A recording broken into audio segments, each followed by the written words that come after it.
Hello everyone, and welcome to today's Foundry virtual event.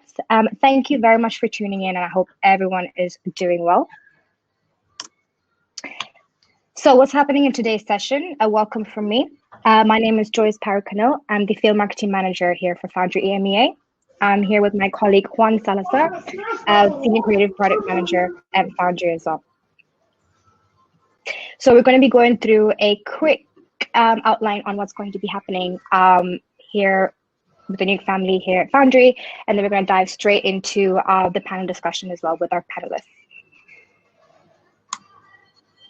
So, as you know, we've launched the Foundry virtual events a month ago, and we've been incredibly successful, and we've received so many great feedback. So thank you so much for everyone for tuning in and for supporting us, and ongoingly always joining for these sessions as well.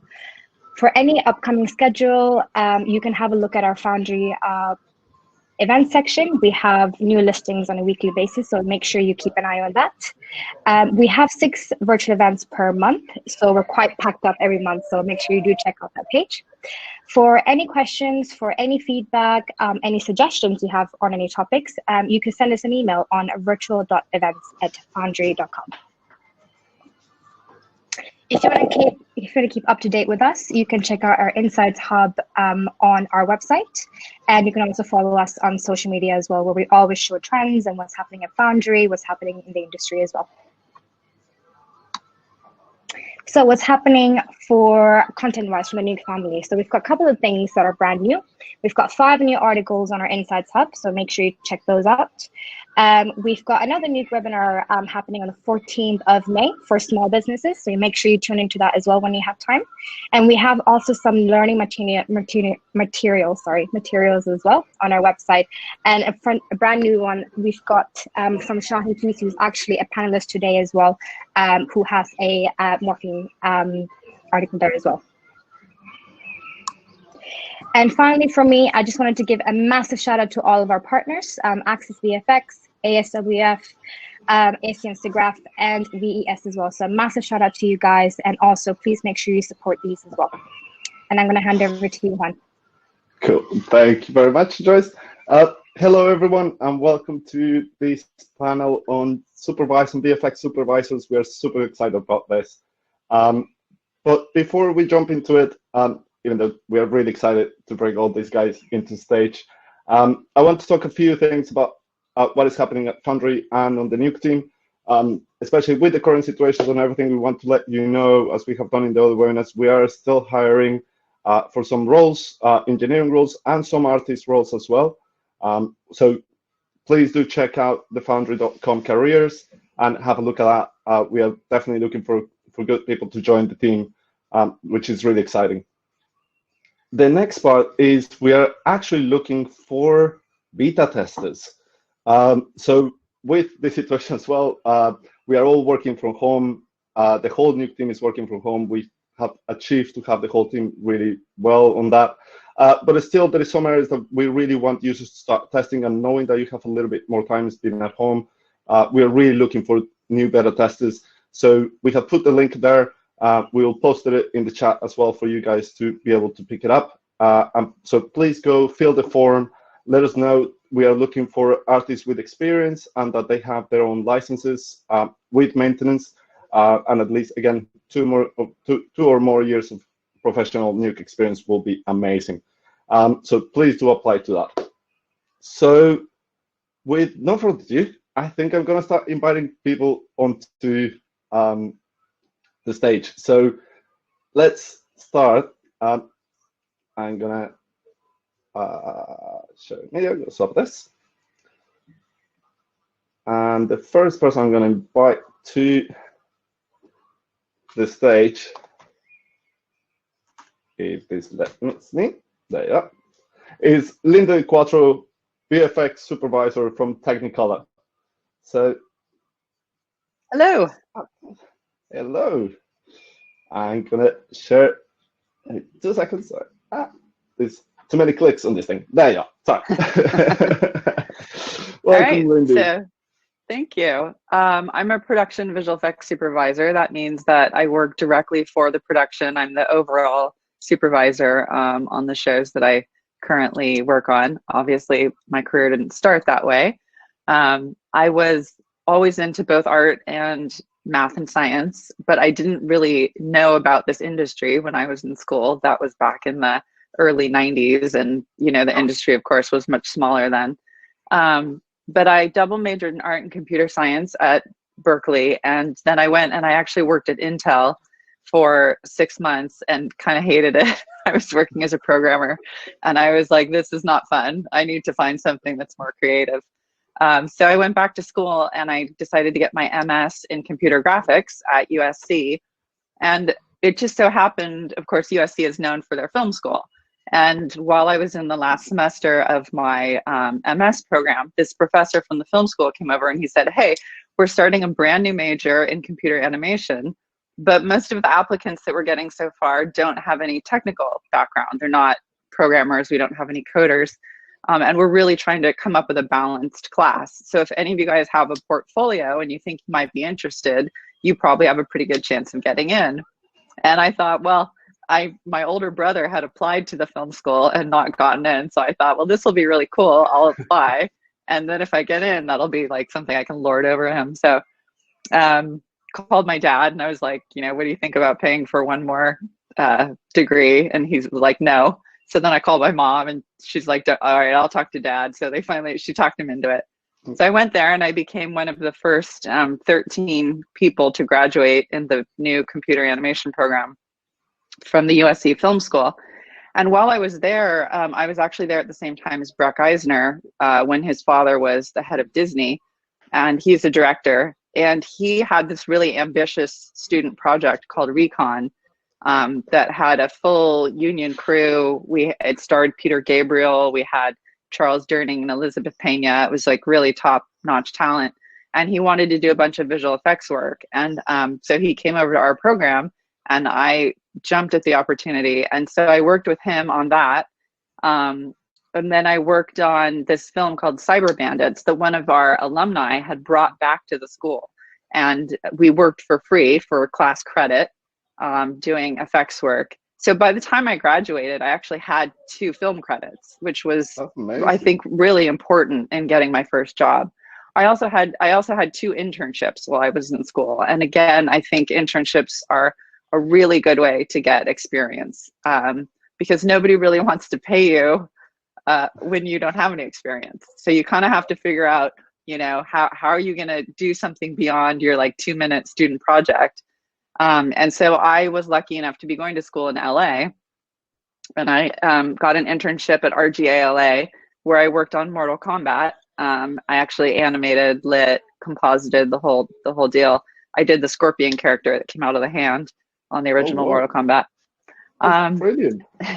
And then I actually had a night internship at the Sony High Def Center where I worked on this film Rainbow that was written, directed, and starred in by Bob Hoskins. Not a box office smash, but again, by the time I graduated, I actually had 4 film credits. And when I went to get my first job, that was primarily what I used to build my reel. So I went and worked at what we called Wabbit, which was Warner Brothers Imaging Technology. And then that shortly turned into Woods, that was Warner Digital Studios. And then shortly after that, it closed. So that was a sort of a relatively short period, but almost 3 years with Warner Brothers. And one of our sort of famous projects we worked on during that time was on Eraser. The sort of bad guy company was called, it's called Cyrex, I think. But when you said it with a Texas accent, it sounded like Cyrex. And apparently there is a company called Cyrex in Texas. And so they brought a lawsuit right before the film opened. And so we had to go through the whole film and turn all the X's into Z's so that it was Cyrez, so that they wouldn't get sued over the movie. So we worked for 96 hours straight, turning X's into Z's on every badge, every building, every window. It's crazy. Anyway, then I went to ILM, and I'm from Northern California. That's where I am now, in the San Francisco Bay Area. And so it was great for me to sort of move home. And I took a job as a technical director. And when I interviewed with them, when you work at smaller companies, you kind of do everything. So I was animator, lighter, compositor, everything.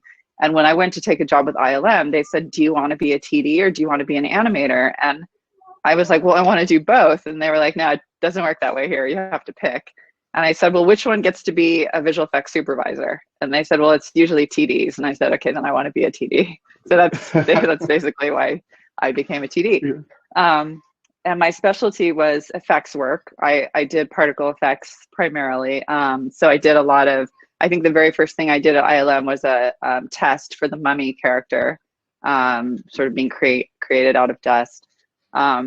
And then you can see on my slide, these aren't all the films I've worked on, but these are kind of the highlights and the best known ones.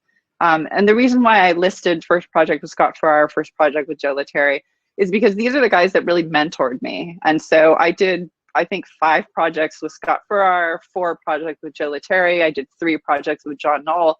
And they were really the ones that sort of gave me the opportunities to move to the next level and sort of prove myself.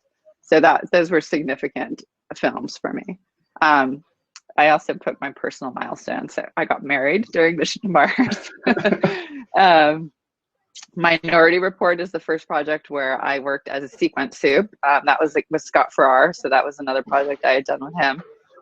Peter Pan was the first time I got bumped up to a CG soup. That was also with Scott Farrar. And coincidentally, I also had my first child on that one. Son of the Mask, I actually went into labor at work, but I had to finish writing my notes that I had written this program to do the taffy roadway that sort of rippled and broke apart. And it was kind of a complicated setup. And so I was writing notes for the person I was handing it off to.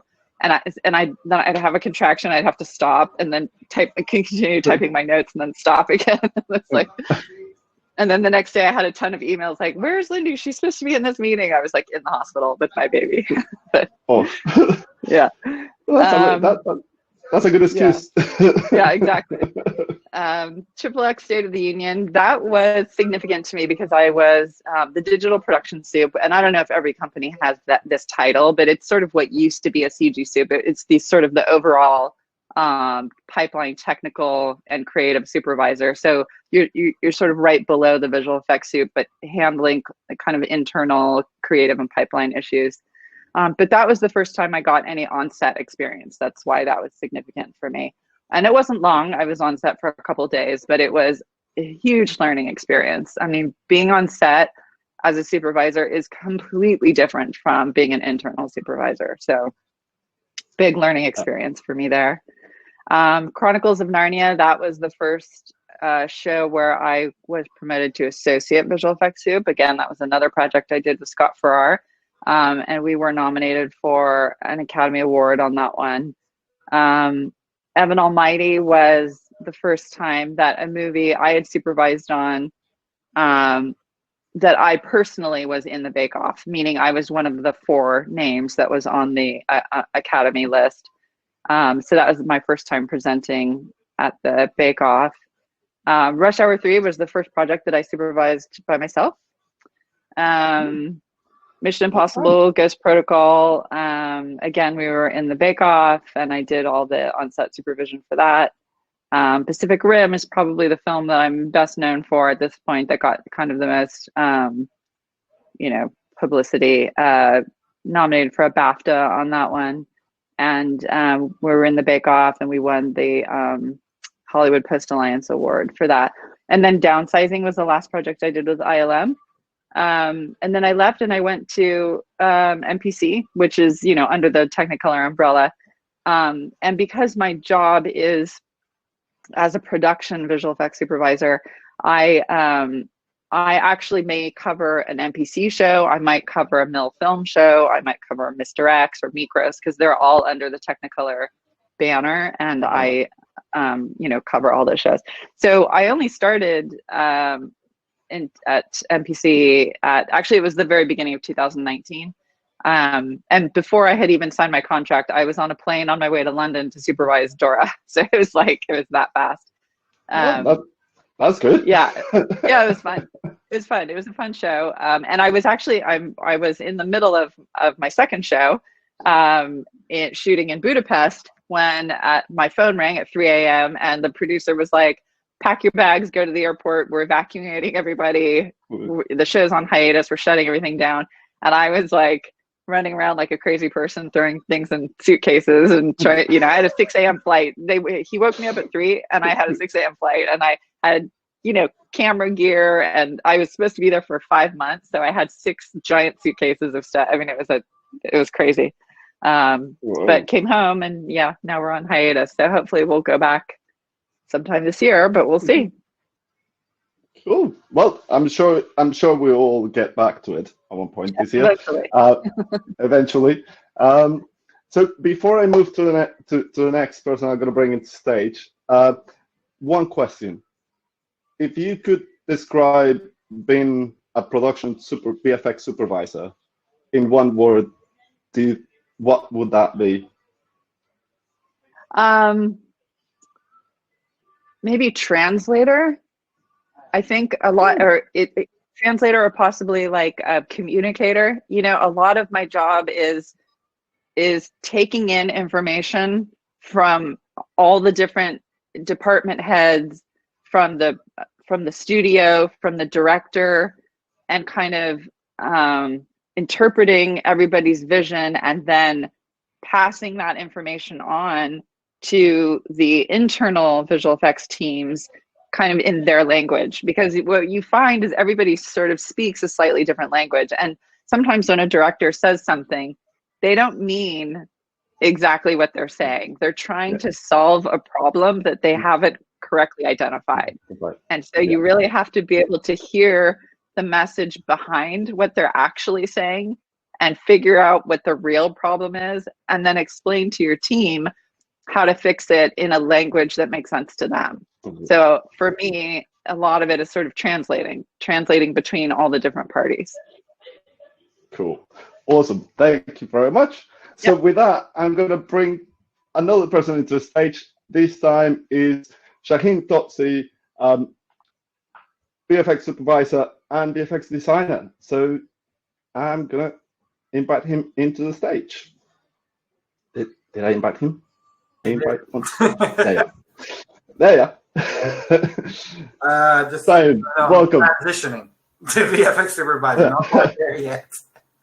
I know this is supposed to be about me, but Lindy, I love Mortal Kombat. Thank you. I heard they're doing a remake, so yeah. How do I take it from there? Wow.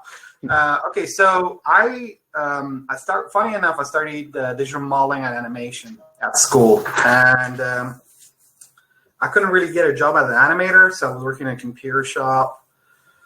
So what I did is I was just running out looking for jobs that's not working in a computer shop, just anything that's close to my field. And at the time, Framestore were advertising for paint and roto artists. Now, funny enough, Chris, which was one of our panelists, was doing the test for the rotoscoping artists. So I got in there as a rotoscoper, and naturally as a freelancer, what you do in this career, I stayed a year at Framestore. I was working on Children of Men, rotoscoping a vagina for 6 months for that birth sequence, which was traumatizing, to be honest. And then I jumped to MPC, and I was just working as a paint and roto artist.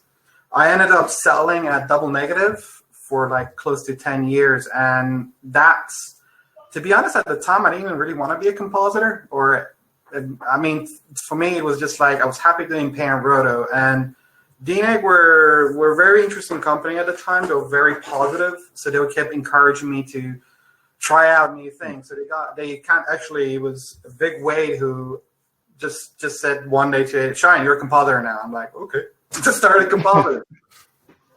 And later on in time, I started working on different movies, and they love just to just push you to see what else he can do. It was all right, he knows how to comp now. Let's try some of this. Let's try some of that. Let's see if he can do some look dev. So I was working on Prince of Persia with Mike Ellis, and I started doing look dev on that. And I jumped onto another movie called Scott Pilgrim, and this is when they start finding my rhythm, as one would say, to do fantasy, sci-fi, abstract kind of stuff. So I started doing that more and more at DNEG, and I was doing some test shows. I was jumping on Captain America, doing look dev on that. And then when you stay in a facility, everybody is different. Some people keep progressing, and some people hit the glass ceiling, which I did, because I didn't really have an appetite to be a supervisor. I did try leading. It wasn't really my thing. So I bounced. At the time, I was doing like a little development project with Chaos Group with this V-Ray nuke thing. I'm sure you remember that. And I went to another company called Lip Sync, and I started doing lighting and compositing. So this was trying to do everything in one package. So it was like turning nuke to mini katana. And that got me a job at ILM, just working on Teenage Mutant Ninja Turtles, but that was just as a generous compositing TD. And at the time, I knew Paul Franklin from the two Batman film, and he started doing the pitch work for Blade Runner 2049. So we met up, and he's the one that kind of pushed me to visual effects design, I call it, which was just not really, you're not really even on the show. All you're doing is going throughout the entire sequence, and you're designing the environment, the atmospheric effect, and you're communicating. And this is where I think I started to find my calling, because the communication, like Lindy was saying, you're acting as a translator. It was more about feelings. Everything was about feelings. I wanted to feel love. I wanted to feel anger. And we're all trying to figure out all these emotions and turn them into images.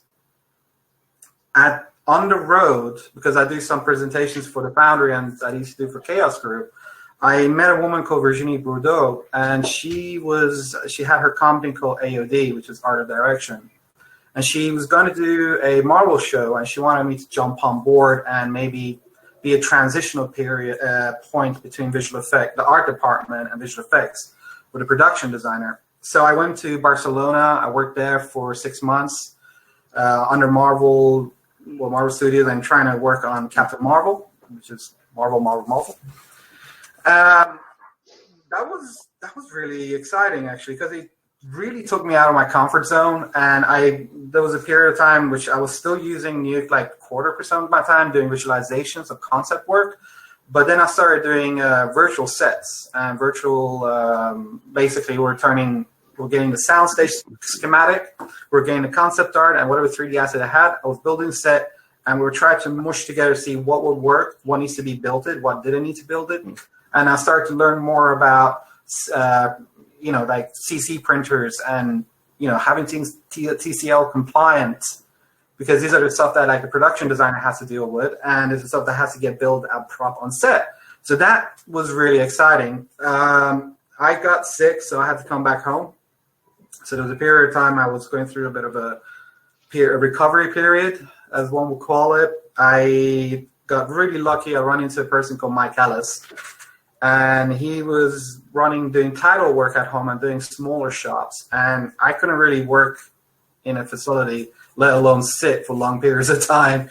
So he started to support me to work from home. He was mentoring me in like basics of visual effects supervision on set. So we were working with this company called Ember. They were doing like visualizations for like architectural projects, going on set, learning about motion control cameras, setting up for those kind of stuff.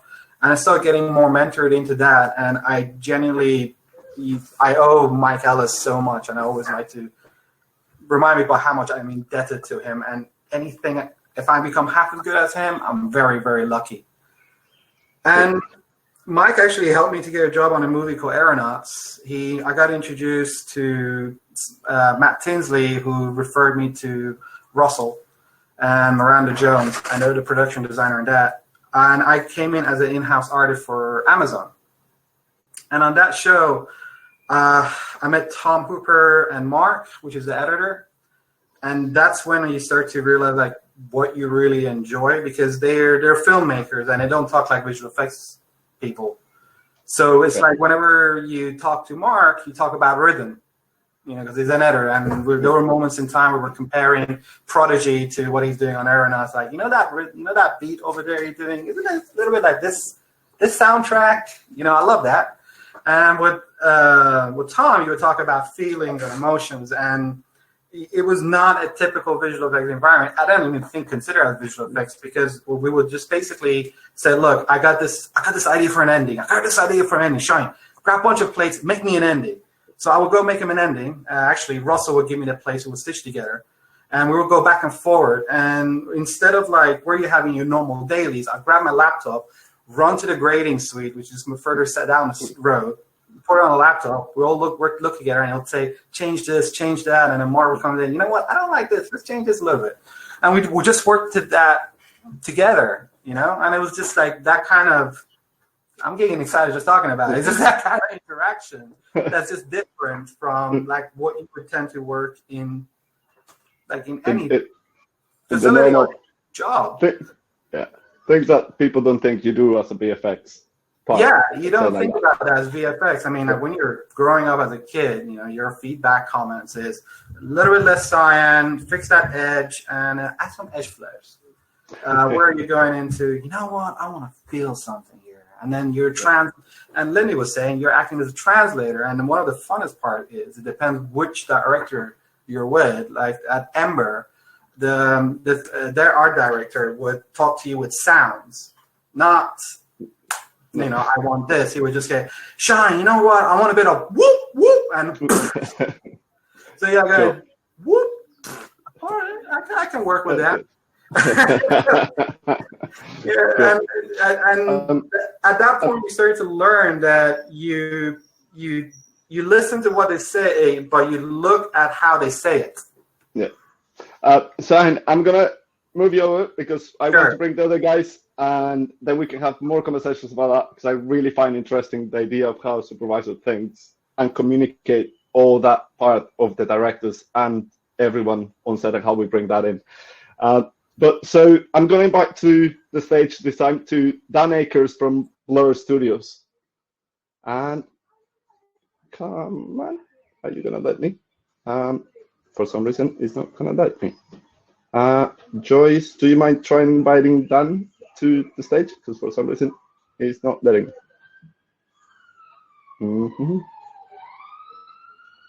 There. Thank you, Joyce.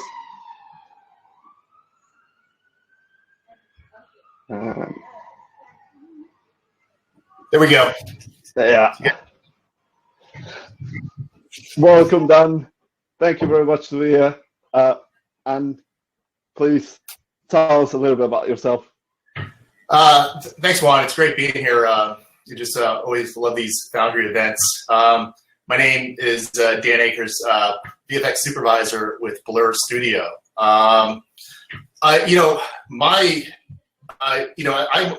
I had many obstacles like coming up to where I am now. And, you know, one of the first obstacles early on was my mom. And as much as I love her, you know, she, you know, coming from an Asian household, you know, she believed that there were only 3 roads to success, which is lawyer, doctor, or dentist. And, you know, those were the 3 paths essentially. And, you know, none of those really interested me. And because she felt like being an artist was the only way was I was going to be a starving artist and live under a bridge essentially. So that was the picture in her head.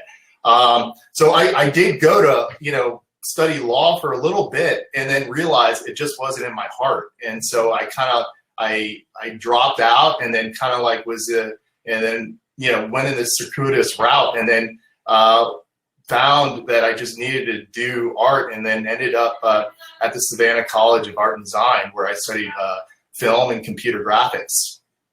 And I immediately knew it was like the right move. And you know, from the time I was in kindergarten to you know, all the way through high school, I had won art awards all the way through. So it was something that was very natural and passionate to me. So it was just a natural move, and I was there for 3 years, and literally 1 month before I was about to graduate, you know, I took my entire portfolio and my reel, you know, getting ready to interview, and I stepped out one night with it because I was going to help a friend out to just basically reformat his computer, and stepped out at late night, midnight, out of my apartment and walked down the street and completely deserted. And I saw this slow car kind of creeping by and turned, you know, the corner. And as I turned, this guy immediately came out the car with a gun and held me up. And not only did he take, you know, everything I had, but he took my portfolio and my demo reel at the time.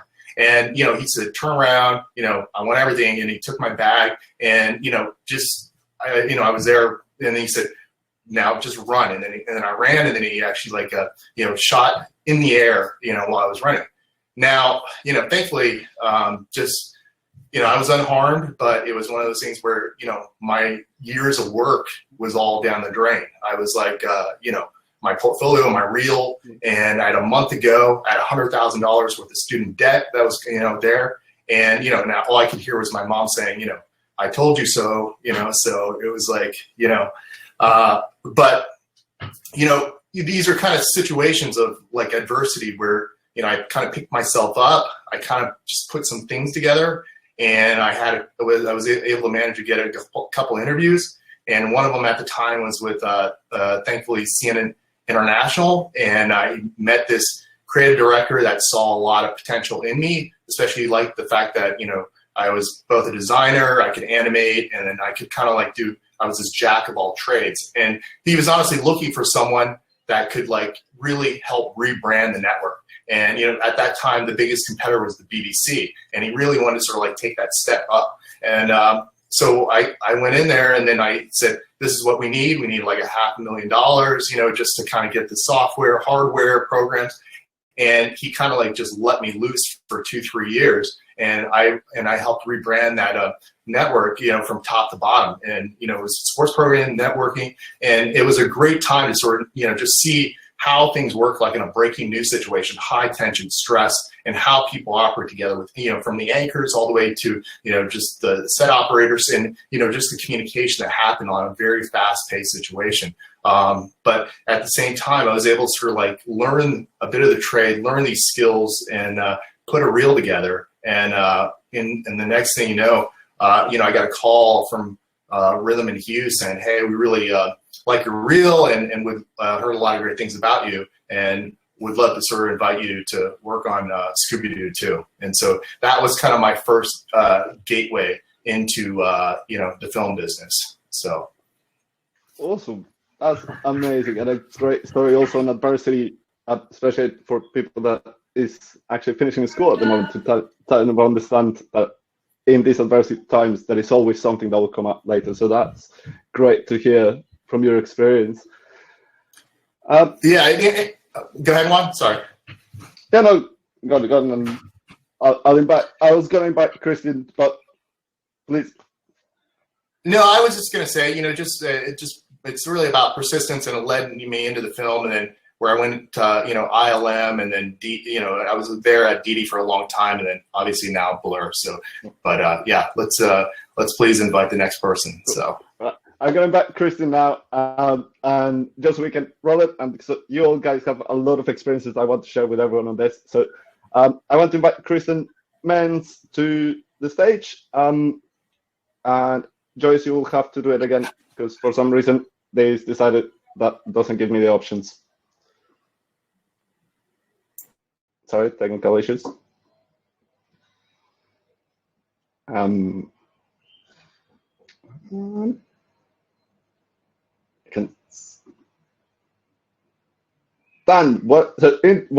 Christian, join us.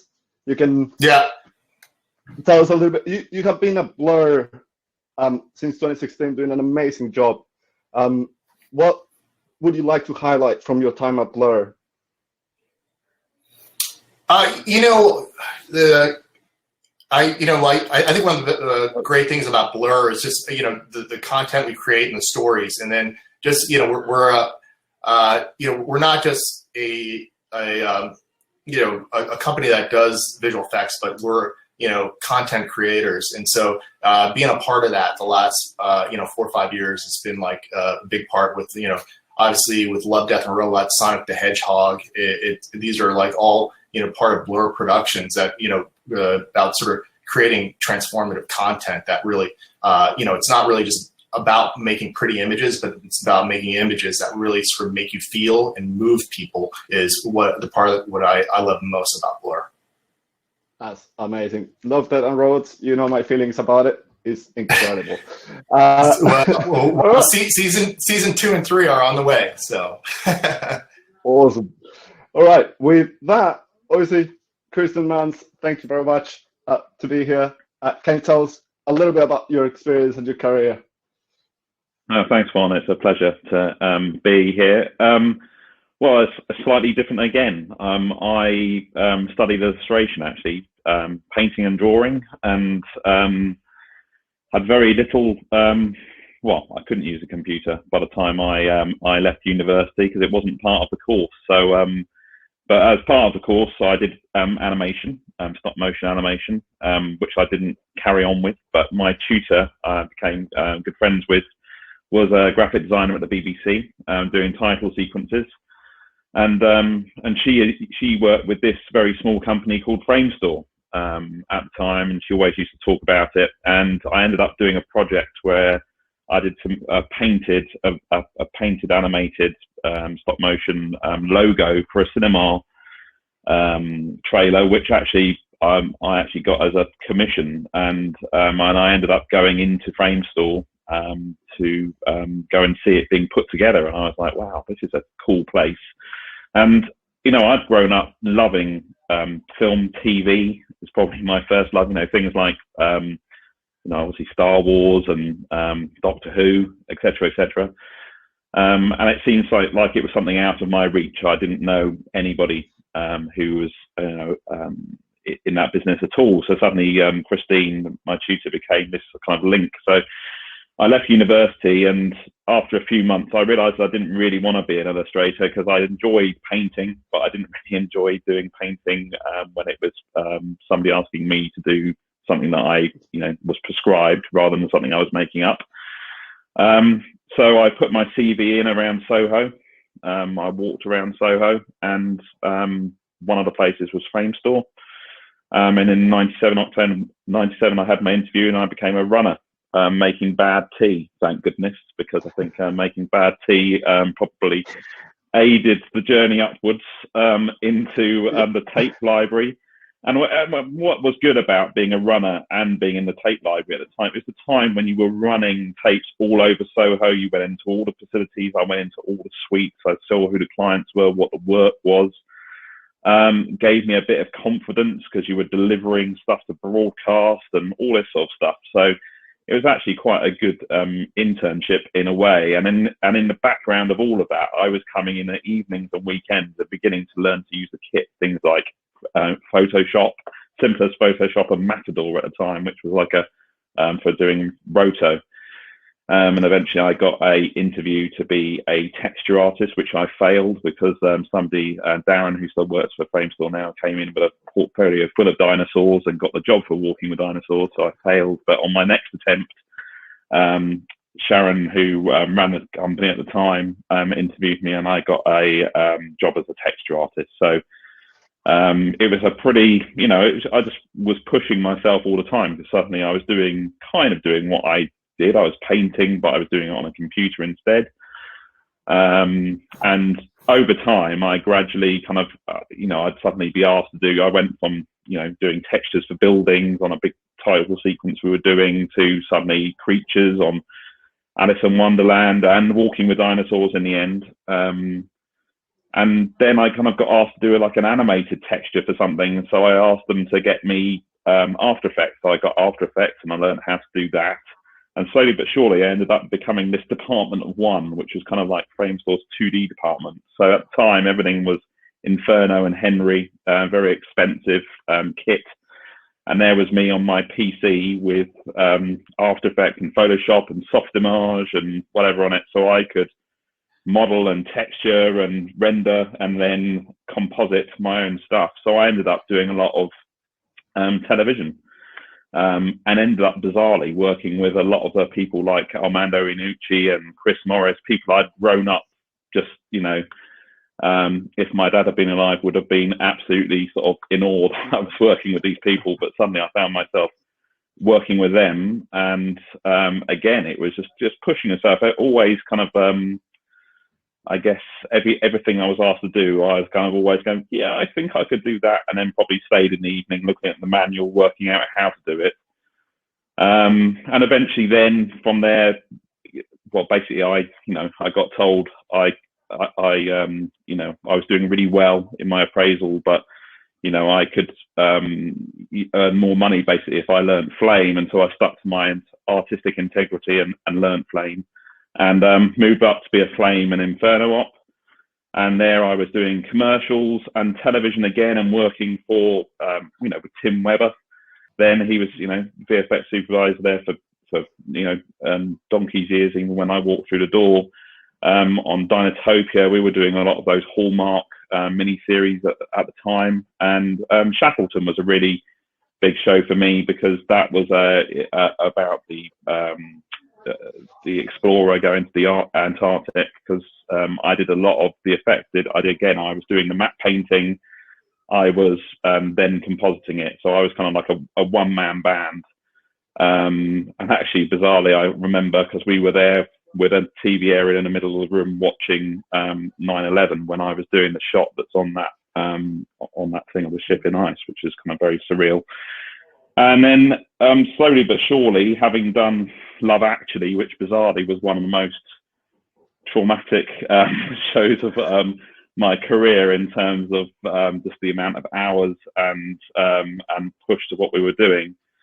Suddenly the opportunity came up to work on Harry Potter 3, and at that time the original team Mill Film was disbanded, and that team came to work at Framestore. And so there was me and Pedro, who was a compositor at Framestore, suddenly working with essentially the Mill Film comp team and their CG team doing the hippogriff for Potter 3. And I still think that's probably one of the turning points, a real crossroads in my career.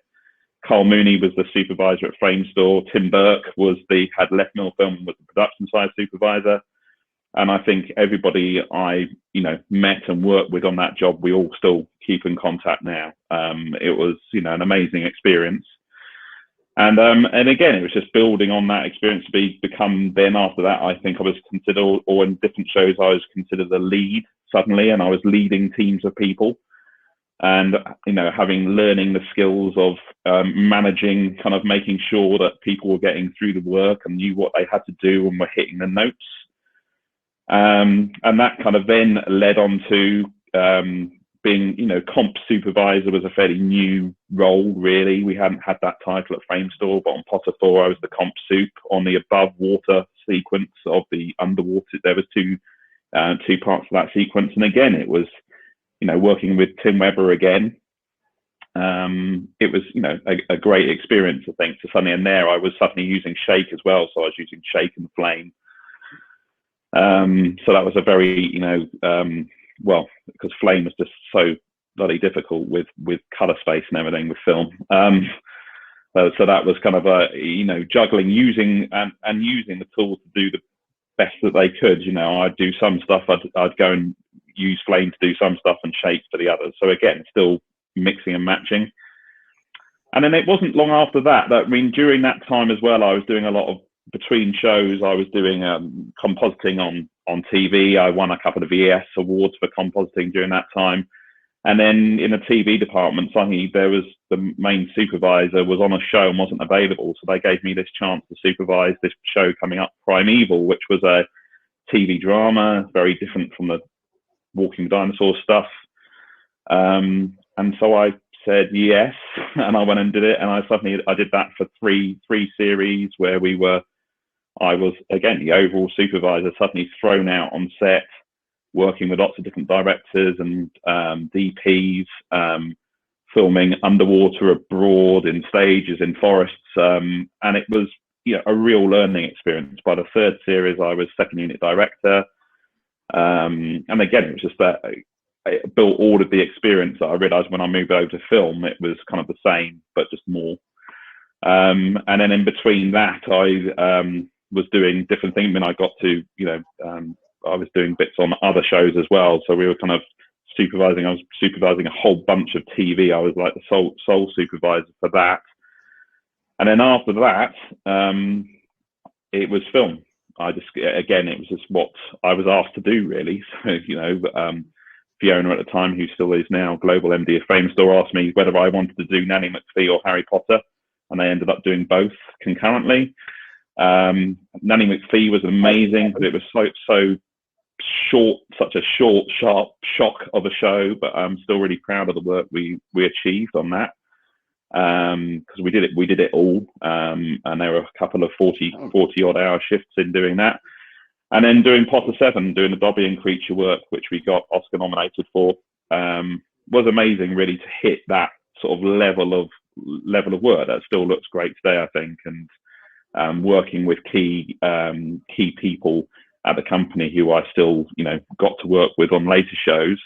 And then after that, I leapt to do what I'm doing now, which is production side VFX supervision. So in 2010, I started on 47 Ronin, which was a tough show as a first production side gig. 3 years and a lot of politics, but still there was some great work, working with multiple facilities as well, Framestore and DD and MPC mainly, and some others. And it was a real kind of building of confidence that I worried that people would be like, who's this guy coming through the door from Framestore? But it was amazing to suddenly be in the States, and driving into Universal Studios every day is still very surreal. And off the back of that, Donna Langley at Universal wanted me to do Dracula Untold, which I did as well, kind of overlapping. And at the end of that, I was physically, mentally drained. So I took a bit of a break. Framestore gave me the creative director role, which really meant kind of helping to bring in work, guide what sort of work the company would be doing.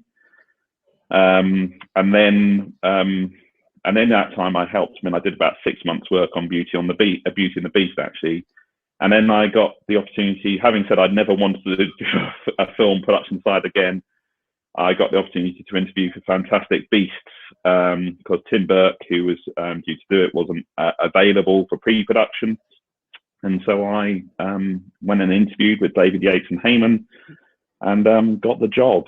So and Fantastic Beasts has been my life since 2015. So I've done the last 2 films with Tim, and film 3 I'm doing by myself, or was until recently. So that's kind of like a potted history. That is a beautiful franchise to be part of. Beautiful work that you guys have done, and especially for you, starting with the hypergraph on Harry Potter 3, and now Fantastic Beasts, and continue that work. I think is fantastic. It's nice to have done that both sides, basically. Yeah. So last one to come in, but not least, I want to invite Elliot Newman to the stage. Joyce, again, you will have to do it. My interface, some reason, is completely locked. So. Can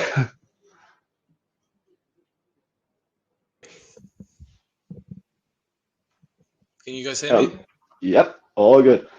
Welcome, Elliot. Thank you. And please tell us a little bit about yourself and your career. I'm my current role is at MPC. I'm actually working within the new episodic division. It's brand new for us. Having come off supervising on The Lion King. It's kind of interesting hearing all your guys' stories, really. It's fun to sort of see all the differences and like the backgrounds we've all come from. I think probably I'm closest to you, Christian, in terms of my background, very much more the art side. When I was in school, really what got me interested in what I do today is really just video games, to be honest. Like I kind of wasn't, and I'm still not really a massive movie buff, really. Like I don't, people know a lot more about films than I do. I find the craft itself the thing that interests me, like how movies are made, and that was what got me interested when I was younger in school. Was just being in Sega arcades, playing games literally all weekend long, and it was. For me, it was like, I was always quite sporty in school, and I always found that I was quite good at the stuff I was interested in. I was kind of lucky that I was interested in art and I was interested in sports and stuff, and I tended to be quite good at those things. So I wasn't particularly academic in school, much to my parents' dismay. But yeah, I kind of developed, just more and more an interest in how video games were made, and not just playing them, but also just taking a great interest in technology, and also combining the art and the technology together was fascinating. And I had like a version of Photoshop 2.5, I think was the first version I got my hands on an old Mac, and remembered like just playing around and just doing my own things, little doodles and whatever else. And then it kind of just expanded. I was like, okay, well that's Photoshop. What, how do I make a model? And I remember by the time I was kind of in sort of the later stages of my secondary school, I was in my woodshop classes. I would be like mocking up what I wanted to build in 3D first. I'd like bring in the prints of like, here's the cabinet I want to build, and I've got all the measurements, and I'd like textured the wood grain on it and stuff. And so I was kind of already like getting into it at that point, and it was all quite new. Like there was no real sort of facility for that during my studies anyway. And yeah, moved from secondary school, moved into my A-level studies. I was studying art and design, and also photography. At that point, photography became something I was really fascinated in, because again, it was interesting being able to combine like a creative thing with a tool. So like the camera is the tool, and my vision and my creativity could be combined, and I could use Photoshop and manipulate my images. I was in the dark room and I was doing all sorts of wacky things in the dark room, like playing around with dodging and burning and things, and just becoming interested in like the chemical process of photography. At the same time, like kind of keeping my enthusiasm of like gaming and stuff. But it was weird. I kind of, in the back of my head, even from a young age, I was kind of like, I probably want to work on films. Even though I was really like interested in games. I don't quite know why I had that thought process. But basically once I'd finished my A-level studies, I grew up in a town near Bournemouth on the south coast, which is where I'm sure many of you know the Bournemouth University there is a big centre for animation. And I, at the time, as an 18-year-old, I was very impatient. I kind of felt like, well, I've taught myself a bit of Maya, I've taught myself a bit of Lightwave. I kind of know how to animate now. I know how to model. I know how to use Photoshop, and I kind of already had like bits of reels and stuff so I was kind of like eager to start the university course, but I had to do a year of art foundation before I was allowed on that course, which to me at the time it felt like I was just repeating what I'd already been doing for 2 years. It's funny the time frames I think about now, because it's literally nothing. A year is really nothing. but that was like a massive problem that I had to do this thing for a year. And I didn't realize how lucky I was, really, just being on the south coast, and you look back and you kind of think differently. But I think it worked out pretty well for me in the end, because I found out about escape studios, and they'd only just started at that point. They were very, very fresh, and it was cool because it was very targeted. It was very focused around learning 3D software, which I thought was kind of perfect for me, because again, I was very impatient. So went there, did the Maya animation course, produced a reel, and copied it to VHS tape, posted loads of VHS tapes out in those days. Got my first job from that, working at a small company in Ealing. Made some good contacts there. So I worked on, that was the first, is it on this list? I don't think it's on this list. The first movie I worked on where I had to model a digital White House for a movie, and that was a gig I had it was about 3 months or so. And then I worked at Pinewood Studios, which was a really great experience, because I was there when they were filming Charlie and the Chocolate Factory. I was in the next building, and I discovered that there's a company called the Fake Chocolate Company, who's the CEO must have been really happy they were making Charlie and the Chocolate Factory, because they literally had truckloads of fake chocolate just turn up on set. It was incredible. So they were shooting that at the Bond stage, and I was actually in the Kubrick building, for those of you who know Pinewood. So I was working on Captain Scarlet, At that point, it was Passion Pictures and DNEG. Then some interesting things happened on that production, and I kind of felt after about a year it was time to move on.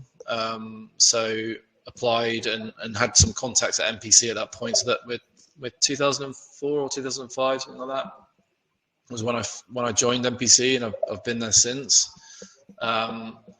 You know, been very fortunate to work on lots of great productions. I've had, you know, I think creatively probably nearly every role that exists at the company, which has been quite fun. So I've kind of seen like, you know, I've been exposed to a lot of different parts of the business. You know, creatively, I've ran you know, I've been a department HOD, I've been a lead, I've been an artist, I've been supervisor, CG supervisor, visual effects supervisor. After my stint on Jungle Book as CG Soup, I was actually head of CG for the facility at London. So I've kind of had a really great sort of, you know, experience within the company, and I've seen a lot of, you know, the management of teams, the expansion of MPC, you know, the growth over those years. Like when I started, it was, you know, maybe 2 floors. And at the peak on Lion King, we were, you know, the production size was something like 1,200 artists just working on one show. And we got to a point where, yeah, like on average, we were kicking out 10,000 shots a year as a company. You know, I look at this and we were freaking out at 500 shot shows back then, you know, like that's an enormous project. How on earth are we going to do it? It's like, now it's like, oh, it's only 500 shots. Oh, okay. It's pretty small, you know? So it's kind of, you know, it's been a great experience. And, you know, again, like, you know, this episodic thing is brand new. There's a lot for us to kind of establish, you know. It's kind of fun to go from, you know, the film workflow into episodic. I think it's definitely, you know, a big part of our futures, you know, streaming and episodic and the introduction of all these different services, Disney Plus, Apple, Netflix, you know, Prime. So these platforms, I think, are really important, and I think it's going to be, you know, an interesting ride for the next, you know, however long I'll be on this project I'm on now. Cool. I think, yeah, as you say, I think definitely what is happening with the streaming services and episodic is super interesting for the industry, and how we're moving people from something that I think we didn't used to do as much before, with the movement between the TV kind of episodic and film. And I think that's super interesting what is happening in the industry. Yeah, so, no, it is. Yeah, for sure. Yeah, I mean, it's you know, the lines are slightly blurred, but you know, I think hopefully that both sides can benefit.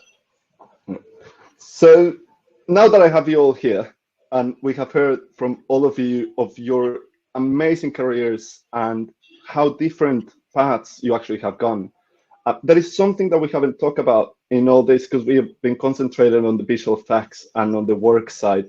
But there is a lot of people asking on the chat about balance with family and the visual effects supervisor role, which we all know that the visual effects jobs are quite heavy and intensive on times. And I think if you all raise hands, kids, I mean, who has that is gonna be that, right? So you all have kids, you all have families. Does any of you want to take that one? I will open to the whole of you. I said originally will give you more into each one, but I think this one I would like some of you to jump in, because yeah, I think it's a very interesting question. I mean, I can give you the mom perspective. You know, for me, I'm pretty lucky that my husband doesn't work as consistently. He's a freelancer, and a lot of what he does, he can do from home. He does a lot of online teaching and that kind of thing. So we sort of have slightly reversed roles in terms of, like, you know, societal norms.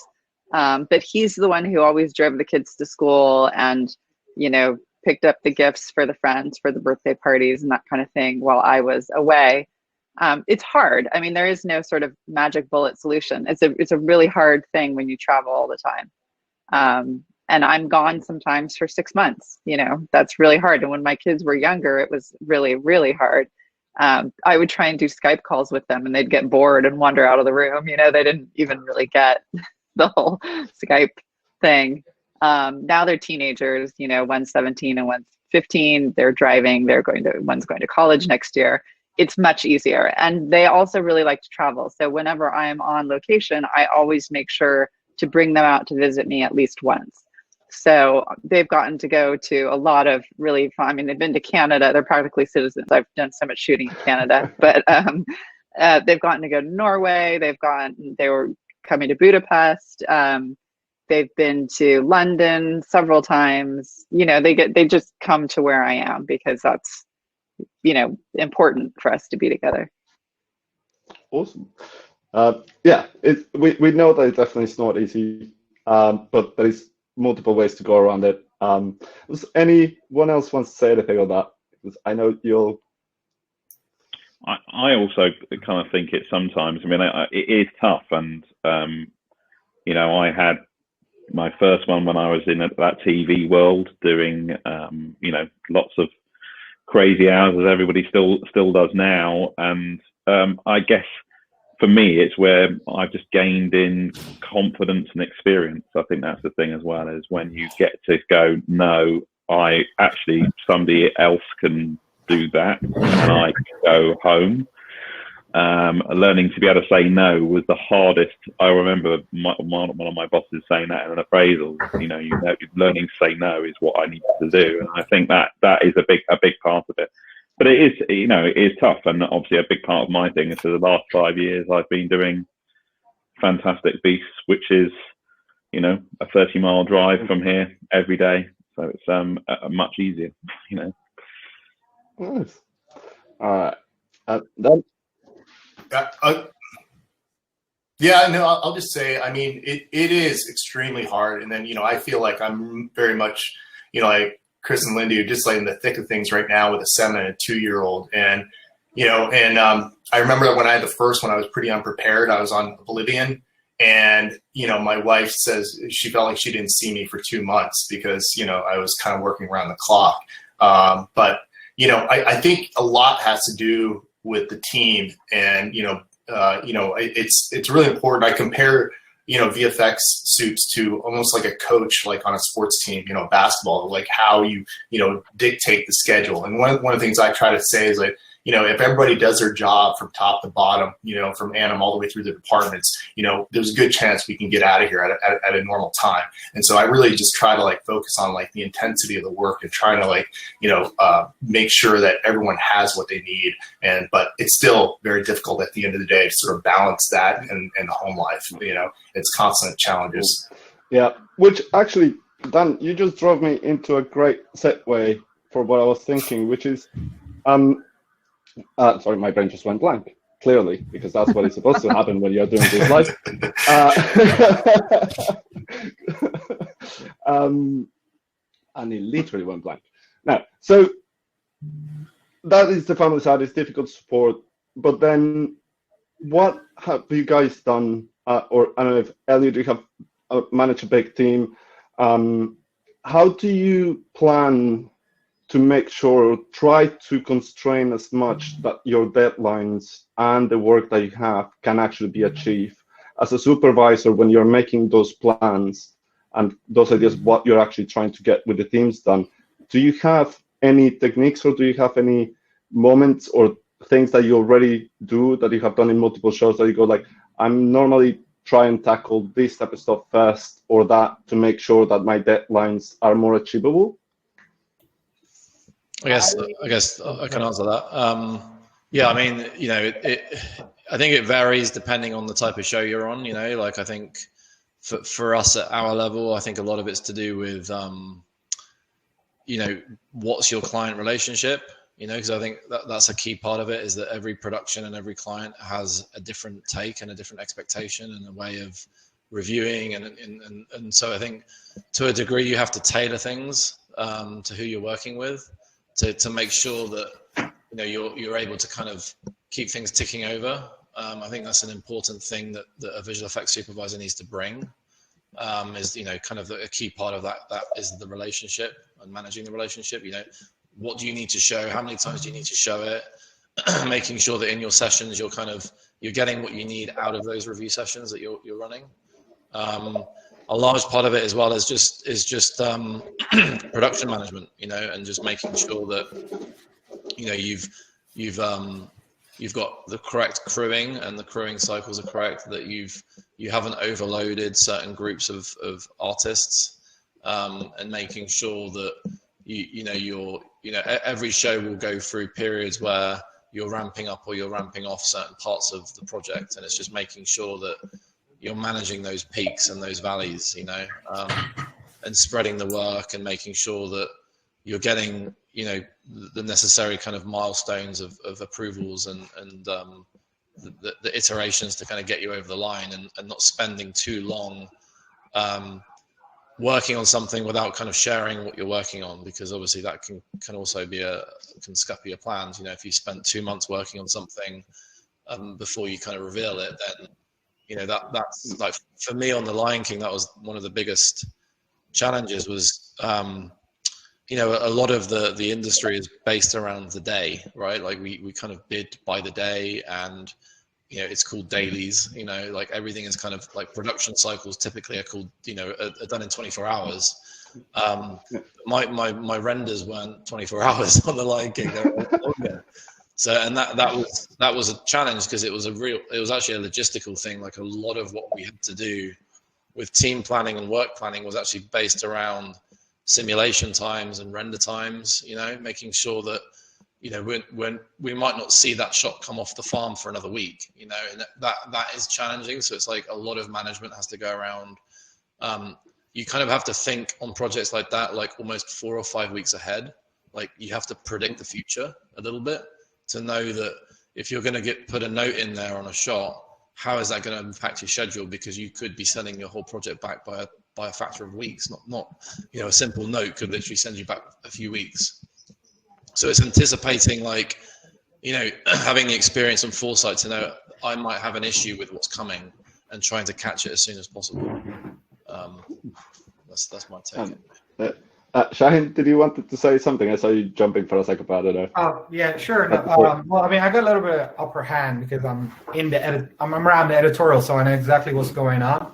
I was multiplied by 1.3 to create a little buffer, and I go through this. I just basically scout out to see what's happening in the edit, and this is where I kind of spot. Okay, they're not sure about this sequence, but they are sure about this sequence.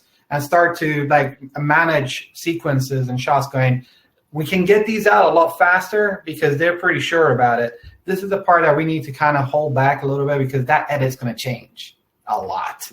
So that's when you start trying to balance those workload. And then you just constantly have to keep an ear out to hear like how things are changing.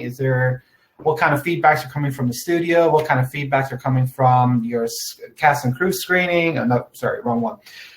Friends and family screener, and cast and crew is a bit late. Friends and family screener, and get a relative idea of what is going on. And that's like, okay, this is where I'm going to put all my energy into that area, but this area we're pretty safe, and then we know how to manage that. And yeah, he's right as well. You need to have consistent shots. And I follow my mom's rule on this one: is do all the easy ones first, and then slowly build. And then so you have 5 easy shots and 1 hard shot. You give them all, so there's a consistency in number. The moment people don't see things, like if you don't have a turnover, and they're like, why are we not seeing? That's when people start freaking out a little bit. Yeah. Cool. I mean, I would say, I mean, to add, I mean, for me, it's all about, I think what all of us have touched on it, it's all about people. When I work with a great production team, on my production, a great set, my producer, associate producer, my coordinators, who all help, all their tasks help get together that work, picking your previs team, working with people that you've worked with your post-vis team, and then when you're working out who's going to do all the work, knowing who your people that you trust and can get the work done. And then, like Lindy said, then it's all about interpretation for me, interpreting what people want into simple notes that can be actioned, and that you step through them and can, kind of control what those next steps are as far as you can. And it's juggling all of those things, but effectively, the main aim for me is to see that shot number on the wall dropped to zero, you know, and in pre-viz and then in post-viz and then in final shots. And it's all about collaboration as far as I'm concerned. And that communication that Lindy was saying at the beginning on how your jobs as supervisor, a lot of it is that communication and translating between the production and the director and the concepts that Shahin was saying about the feelings, and then communicating that all the way down the pipeline. Completely. So the other question I wanted to ask you, relate a little bit to roles. Is there anything that you normally pick when you're starting to break down a show? Obviously, it depends on the style of the show and if it is it has CG, all CG, or if it is with plates or not. But is there any techniques that you use when you're breaking down your shows, or when you're starting to look at a show? Is there any ideas that you go and say, this, I try to look for these details when I'm going to look at a show, and I start doing the planning for it? I mean, I could talk a little bit. I do a lot of bidding. I did a lot of bidding at ILM. There's not, I mean, really, you just start broad and then you kind of refine your bid as things move along. So, you know, when I first get handed a script, the first thing you do is you make a breakdown, right? So you turn the written words into the spreadsheet. So it's like columns of, you know, location, time of day, description, visual effects elements. And as I read a script, I just mark, this is visual effects, this is visual effects, this is visual effects.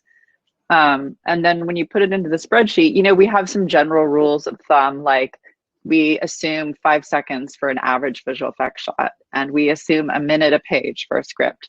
So that means your average script page has 12 visual effects shots. If it's an action sequence, the cuts are going to be shorter. There's going to be more shots. If it's a love scene, it's good. There's going to be fewer shots. It's good. They're going to be longer. So there's, you know, little things that you just sort of pick up as you do it that help you build the spreadsheet. And then once everything's entered into the spreadsheet, you have to start figuring out how to assign dollar cost to everything, right? And we generally start pretty broad, like this is an easy, medium, or a hard shot. And it's either a 2D or a 3D. And maybe that's all you know, maybe that's the only division you make. As you get into it deeper, we call that like a ballpark bid or a back of the napkin bid. It's very rough. It's not, you're not going to award at that, whatever that number turns out to be. But in round 2, when the studio comes back to you and says, okay, you know, we want to keep talking about this, we have a little more information, you probably have a call with the director, you get some questions answered, then you can go back into it and be like, okay, it's not, you know, instead of easy, medium, and hard, we're going to do simple, easy, medium, medium, hard, difficult, impossible, never been done before. You know, you break it down, or you get to the point where you're actually bidding every single individual shot, but you don't do it all at once. You start like this and you sort of chop it up finer and finer. Yeah. And I think on the, you know, the production side, I tend to think that you initially, for me, when you start a job, it's all about the creative. It's about what we could do. Yeah, so a lot of time all the inspirations and all this, and then eventually you work into the how are we going to do it, and then you begin to do your, you know, your breakdown, which you'll hand out to all the companies who are bidding on it. Again, as Lindy just said, essentially in an easy, medium, and hard, very hard, really, really bloody hard kind of categories, so that we kind of get a ballpark idea of where we think we are money-wise, and then you start engaging with who you think is going to do the work, and go from there in terms of the how, you know, and obviously the collaboration with all of the department heads on the film. So yeah, it kind of that's how, you know, how I, you know, tend to plan. And then obviously once you get into, you know, post, it's all about trying to get the hardest stuff underway quicker, because you know, one, know that it's going to take longer, and 2, that they're always going to want it in the bloody trailer, the hardest one. So you want to get those rolling earlier. And it's, and again, it's just communication. That. No, it's always it's always the thing that's previs that they want for the trailer. So you kind of so you're just always kind of building that process with who you're working with, and communication all the time. You know, I always say I don't want anything to be a surprise to me. If something's a problem, I'd prefer to know it's a problem, because then we can deal with it and manage it, rather than find out something's a problem the day before delivery, you know. Yeah. A lot of times with bidding, your technique is determined by the budget. You know, there's sort of the ideal way of doing things, and then there's the way you can actually afford. Yeah. So you start off bidding it with kind of the ideal thing, and then you sit back down with the studio people and they're like, yeah, no, that's not going to happen. You know, here's the number you actually have. And then you go, oh, okay, well, for that number, we'll have to do it this way. And you'll have to change the shot like this, and you'll have to eliminate this character. And, you know, because that's the reality of making most movies. Yeah. Yeah. So with that, actually, there is another big question that is going on quite a bit on the chat, and it's about, what do you do when you really are getting to a deadline and you know you're not going to meet it, or you see that it's an issue, that you're going to have a problem with that deadline. So how do you manage that time, and how do you advise for someone to manage with their team or with their client to manage deadlines? Panic, run away. So I know, Dan, you have worked on really good shows. I know you have a really good way of dealing with stress and stuff. Any advice on how to deal in those cases when you know that how do you communicate a little bit of that on those situations that the deadlines are approaching and things are not quite there? At Blur, I think we always had to meet the deadline, or else I think Tim Miller would kill me. So, you know, but I think it's a process too of just saying, hey, this is like, you have to talk it through, and then, you know, I think it's just preparing and planning and knowing, you know, as Chris was talking about, like those problems ahead of time. You want to know what's going to happen, and then communicating that to the production, and then letting them know of, you know, there was you know, on the last Terminator movie, you know, they wanted three of our most difficult shots, and we told them there's no way we can get it done. There's no way, but they just absolutely had to have them, and we just, you know, and so we worked around the clock, and it was just by the skin of our teeth that we were able to get that stuff out, you know. But, you know, the production is never going to, they're going to want what they want, and you just have to sort of like figure out a way to sort of push through, whether it means more resources, and so it's just a matter of sort of preparing, and, you know, it becomes a stressful situation, but it's like you said, you know, it's a matter of sort of, you know, as VFX soups, figuring out ways to alleviate that tension, especially, you know, with the group. So I can't even tell you how many times, like, you know, I've had artists sort of question themselves, like if they can do it, like, so I've had many walks around the block, and it's one of those things that you have to like really kind of get the best performance out of every artist, and it's also a matter of like just kind of coaching them up and saying that they can do it, you know. Cool. So we're approaching the edge of the time, unfortunately, which is very annoying, because I would love to sit down with you guys for ages talking about all this. We should definitely do a part 2 if you guys are up for it. But yeah. before we close on today, I would like each of you to tell us a little bit, very quickly, something about what do you do now as a VFX supervisor that you never thought you would do, but that you actually enjoy quite a bit now in your role? Let's drop it on Elliot for the first one. That's a tricky question. I like when people get me coffee in the morning. That's kind of cool. I don't really know, really, if I have a perfect answer to that. I think you know, what's fun for me is you know, I'm in a slightly, I suppose, to a degree anyway, in a unique position, because I feel quite well ingrained with the company that I'm in, you know, the facility that I'm in. I have a pretty decent working relationship with everyone that, you know, for a number of years. And I think that's nice to be able to know that, you know, when I talk to my crew, I can kind of talk to them in the context of I've been where you've been before, you know, like I know where you're coming from. I can kind of talk the same language, you know, and I think that's kind of been a benefit to me, having come from the positions I've come from is quite good. I think maybe as the years go on and the more detached I become from the reality of production, maybe that'll change, but it's quite nice to feel, you know, that I can approach supervisors or artists or leads or coordinators and feel like, you know, I can actually help them and assist them at any level. That's kind of been, I suppose that's been a part of the job that I didn't think, you know, would be rewarding, but you know, actually has been quite cool to be able to interface with everyone really. Nice. Shahin? Me? Oh, Excel spreadsheet. Oh. I never thought I would live in Excel as much as I've had in my lifetime. I know the feeling very well. There's a called Zara, and I call her the Excel queen because she's the person I always have to turn to.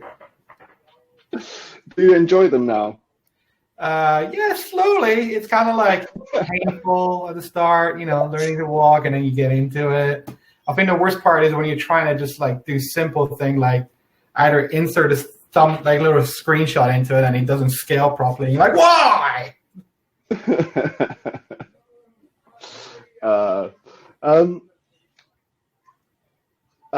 Dan or anything about? I never really, you know, I think about as VFX suit the aesthetic and like the technical portion, you know. And I guess the one thing I never really thought about was sort of the human equation of things and how just like, you know, and maybe it's part of just the Blur culture, like, you know, we're like 150 people and we're very close and tight knit in the family atmosphere, and just how, you know, really, you know, it just goes beyond work sometimes, and like how the people will just, you know, confide with problems and issues and things that you just never really think about. And you have to sort of, a lot of times, kind of roll this into the production and figure out how to like maneuver the pieces. So that's a part that I never really thought about, you know, was kind of that aspect of things. So that caught me a little off guard, and realizing that, you know, sometimes I've got to be there for people and make sure that, and, you know, not just people, but the families too that are associated at Blur. Chris, anything on your side from probably part, maybe in between VFX supervisor and creative director as well that you are? Is there anything there?